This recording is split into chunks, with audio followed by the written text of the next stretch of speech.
जय श्री राम भक्तों, कैसे हैं आप सब? उम्मीद करती हूँ आप सब अच्छे होंगे। तो चलिए मैं आपके साथ बाबा नीम करौली महाराज जी के कुछ अनुभव शेयर करना चाहती हूँ। तो भक्तों, मैं कुछ सालों से 2 या 3 सालों से लगातार कैंची धाम जाने की सोच रही थी। किसी न किसी कारण मैं जा ही नहीं पाई। कभी कुछ परेशानी आ जाती बीच में, तो कभी कुछ परेशानी आ जाती, मैं जा ही नहीं पाती। कई बार सोचा कि अब कल जाऊँगी, फिर नहीं जा पाती। फिर कुछ दिन के बाद और सोची कि अब तो जाना ही है, नहीं जा पाई। पता नहीं क्या, कुछ न कुछ जब भी जाने की सोचती, कुछ न कुछ बाधा हो जाती, मैं जा नहीं पाई। हालाँकि मेरे हस्बैंड और मेरी छोटी बेटी है, वो जाते थे और मैं नहीं जा पाती थी। तो इसलिए इस बार मेरे हस्बैंड जी घर आए छुट्टी, तो मैंने सोचा कि अब कैंची धाम जाते हैं। तो फिर हमने प्लान किया और मेरी बेटी और मैं और मेरे हस्बैंड जी स्कूटी से कैंची धाम चले गए। कैंची धाम जा रहे थे। कैंची धाम जा रहे थे, तो कैंची धाम जाते समय रास्ते पे एक घोड़ा खाल गुलजू का मंदिर आता है। तो मेरे हस्बैंड जी ने बोला पहले गुलजू के दर्शन कर लेते हैं, फिर आते वक्त कैंची धाम चले जाएंगे। मैंने बोला ठीक है। तो हम घोड़ा खाल गुलजू के मंदिर में गए, तो वहाँ नवरात्र का टाइम चल रहा था, तो काफ़ी भीड़ थी। तो वहाँ कुछ समय लग गया था हमें दर्शन करने में। तो जैसे हमने दर्शन हो गए थे, तो वापस आ रहे थे, तो देखे कि मेरे पति के जूते चोरी हो गए।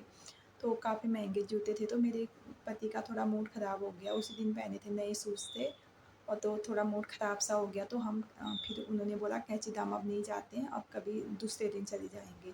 तो हम घर आ गए।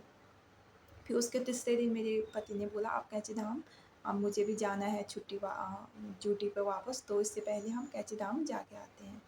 तो कैंची धाम जाने का प्लान किया, तो और फिर से मेरे जीवन में कुछ ना कुछ बाधा आ गई। मैं कैंची धाम नहीं जा पाई और मेरे पति, मेरे हस्बैंड जी अकेले जाके दर्शन करके आए। फिर वो चले गए ड्यूटी में अपने। और फिर ऐसे 2-4 दिन बीत गए, और मैं ट्यूसडे का व्रत करती हूँ हनुमान जी का। तो मैं व्रत नहीं भी होता है, तो मैं सुबह शाम रोज़ हनुमान चालीसा करती हूँ। तो मेरी बेटी तो नहीं करती, छोटी है, लेकिन मैं करती थी। और पता नहीं एक दिन मैं हनुमान चालीसा शाम को ऐसे कर दी, तो चुपचाप से मेरी बेटी आके मेरे पास में बैठ गई और अपना भी हनुमान चालीसा करने लग गई। तो फिर आधा हनुमान चालीसा करा था, तो उसके सर पे चक्कर आने लग गए। बोली मेरे सर पे चक्कर आ रहे हैं, चक्कर आ रहे हैं, मुझे चक्कर क्यों आ रहा है करके सर नीचे करके रोने लगी। और मैंने देखा और पानी आनी पिलाया। मैंने बोला क्या हो गया, क्या हो गया? तो फिर थोड़ी देर में ठीक हो गई। फिर दूसरे दिन भी मैं शाम को हनुमान चालीसा कर रही थी, फिर से मेरे बेटे के साथ ऐसे ही हुआ, उसे चक्कर आने लग गए, रोने लगी। बोली मुझे क्या हो रहा है, ऐसे ऐसे सर पे हाथ लगा रही।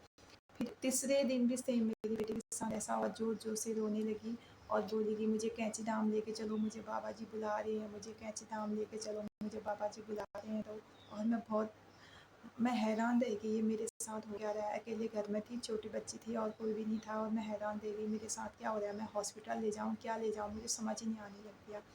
उस 1 घंटा, आधा घंटा ऐसे ही किया उसने। फिर थोड़ी देर में फिर मैं रोने लगी बाबा जी की तस्वीर के आगे। बाबा जी मुझे जब आप बुलावा करोगे तभी तो मैं आ पाऊँगी। मैंने तो कई बार सोचा आने की, लेकिन मैं आ नहीं पाई। बाबा जी मुझे माफ़ करो और मुझे बुलाओ अपने दर्शन करने करके। तो फिर थोड़ी देर पे उसके थोड़े कुछ 15-20 मिनट के बाद मेरी बेटी शांत हो गई।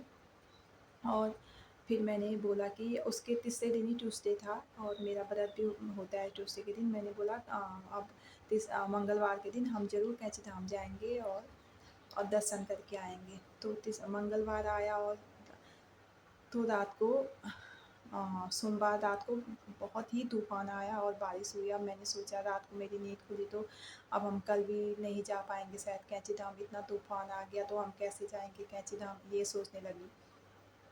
तो सुबह मैं 5 बजे उठी, तो जिस दिन मेरा व्रत होता है मैं 5 बजे उठ के नहा धो के पूजा पाठ करती हूँ, हनुमान चालीसा करती थी। सुबह उठी, नहाया धोया, हनुमान चालीसा किया, तो मौसम बाहर देखा तो मौसम साफ़ था, और मैंने अपनी बेटी को भी उठाया और दोनों रेडी हुए, तो हम कैंची धाम के लिए निकल गए घर से। जैसे कैंची धाम के लिए घर से निकले, बस स्टैंड पहुँचे, तो वहाँ पे मुझे पता नहीं था कौन सी बस वहाँ जाती है करके, लेकिन बाबा जी की कृपा से जाते ही कैंची धाम के लिए जो बस लगी थी, वो कैंची धाम करके सुनाई दे रहा था। तो हम बस पे बैठ गए और बस पे पैसेंजर भी फुल हो चुके थे, तो हम बस चल दी।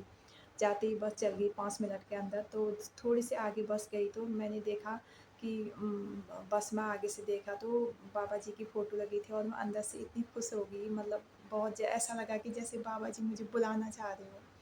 और फ़ोन खोला, फ़ोन पे देखा कि बाबा जी का वो ऐसे कुछ मैसेज से आए आते हैं ना बाबा जी के, तो आया था कि बेटी तुम कैंची धाम आ रहे हो ना, मैं तुमसे बहुत खुश हूँ और तुम्हारी तुम्हारी जगह मेरे चरणों पे नहीं मेरे दिल पे है करके। ऐसे तो मेरे तो मैं इतना भावुक हो गई अंदर से, मतलब इतना विश्वास मेरा बढ़ गया बाबा जी के ऊपर।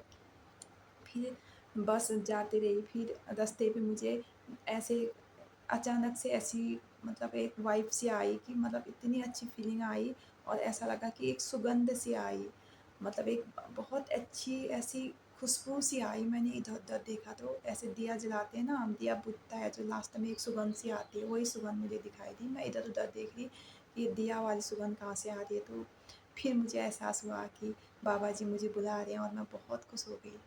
और जगह-जगह मुझे बाबा जी की फ़ोटो भी लगी हुई दिखी रास्ते में और हनुमान जी की फ़ोटो भी दिखी। और जैसे ही हम कैंची धाम पहुँचे और बस से उतरे तो कैंची उस दिन मंगलवार था और मंगलवार के दिन कैंची धाम में बहुत भीड़ रहती है और कैंची धाम में बहुत भीड़ थी उस दिन। तो अब मैंने सोचा अब तो हमें लाइन पे कब पता नहीं कब नंबर आएगा, बहुत देर तक छोटे बच्चे के साथ मुझे अब बहुत देर तक लाइन में खड़े रहना पड़ेगा करके। तो जैसे ही प्रसाद ली अंदर को मंदिर को गए तो पता नहीं, मैं आपसे सच कह रही हूँ कि मतलब मैं भूल से गई कि भीड़ थी इतनी करके, पूरी मतलब इतने अच्छे से दर्शन हो गए, भीड़ जैसी गायब ही हो गई। और हनुमान जी के सामने भी मैं खड़े होके मैंने हनुमान चालीसा किया, बाबा जी के दर्शन करे, फिर वापस से आगे जब वापस आके फिर दौड़ पहुँची तो फिर मुझे वही भीड़ दिखी और मैं चौंक गई कि मेरे साथ हो क्या रहा है करके।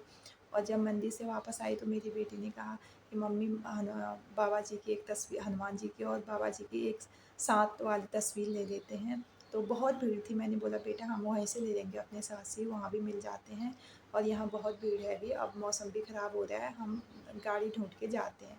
तो हम गाड़ी ढूँढने लगे तो गाड़ी मिली नहीं, फिर एक लास्ट दुकान थी वहाँ पे भी बाबा जी के फ़ोटो थे। मेरी बेटी मेरे हाथ खींच के लेके, मम्मी यहाँ पे पूछो ना यहाँ पे कम भीड़ है, क्या पता यहाँ पे फ़ोटो मिल जाए। तो देखा तो वहाँ मेरे को देखते ही एक फ़ोटो पसंद आ गया और मैंने पूछा ये कितने की है, तो उन्होंने बताया, फिर मैंने वो फ़ोटो ली। जैसे ही मैंने फ़ोटो लेके ऐसे हाथ में पकड़ी थी तो सीधे मेरे पैरों पे ही आगे मेरे मतलब बस आ गई और हल्द्वानी करके बस बोले और मैं सीधे हम बस पे बैठे और मैंने बाबा जी की फ़ोटो पकड़ी और मुझे इतना विश्वास हुआ बाबा जी पे और मैंने फ़ोटो ऐसे पकड़ी थी पूरी बस पे अपने सीने से लगा के और इतनी भावुक हो गया अंदर से मैं। ऐसा लगा मुझे कि मेरे मैं अकेले नहीं जा रही हूँ, मेरे साथ बाबा जी आ रहे हैं करके। और जब मैं घर आई फिर मैंने फ़ोटो मंदिर पे रखी और प्रसादी बनाई और फ़ोटो पे दिया बाती करी और यही फ़ोटो थी दोस्तों जो मेरे पीछे लगी हुई है, यही फ़ोटो मैं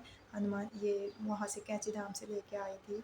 और आपसे सच कह रही हूँ कैंची धाम में इतनी शक्ति है बाबा जी की, इतनी शक्ति है, इतनी महिमा अपरंपार है, वो मैंने अपने जीवन में अनुभव किए हैं और मेरे जीवन में मैंने बाबा जी और हनुमान जी के और भी बहुत सारे अनुभव मेरे साथ हुए हैं, वो मैं भी नहीं बता सकती क्योंकि वीडियो अभी बहुत लंबी हो जाएगी, फिर मैं कभी और शेयर करूँगी आपसे। तो दोस्तों अभी मेरे अनुभव आपको सही लगा हुआ तो अच्छा लगा तो प्लीज़ मुझे कमेंट करके ज़रूर बताना।